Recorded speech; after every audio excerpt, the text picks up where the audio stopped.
Some of our lives are like this. Come on, read. And the earth was without form. It was without form. Didn't have no type of form. And void. Empty. It was void. And darkness was upon the face of the deep. And the Spirit of God moved upon the face of the water. All right. Some of our life is without organization, without a purpose.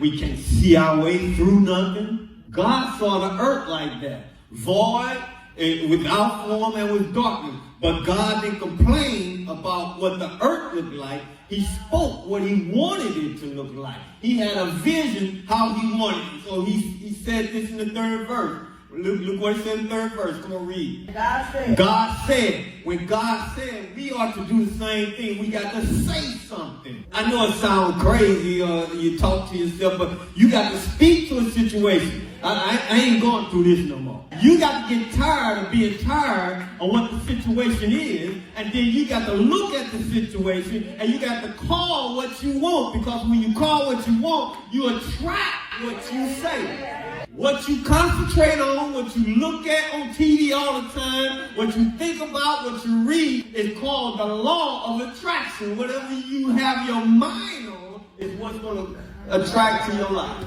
So if you're a troublemaker, you're going to attract trouble. If you're a complainer, Satan make sure he gives you a whole lot of stuff to complain about. But if you're thankful and you're grateful, God will make sure he put in your life, give you something to be grateful for. God didn't complain about how the earth looked. He said, God said, let there be light. Yeah. What did he say?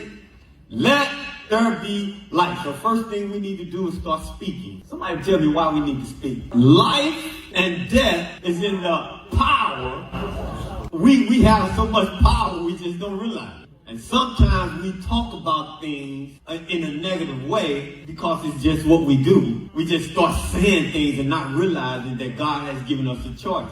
Life and death is in the power of your tongue. You need to speak life to your situation. And that's what God did. God said, let it be light. And then he said, there was light. And then what he said? And then he saw the light. Now, remember, he said it. He ain't seen it, but he said it. And he said, there it was. And then he said, then he saw the light. When you speak it, you speak those things that be not. Somebody help me out here. As though, so when you speak it, you see it with your spiritual eye.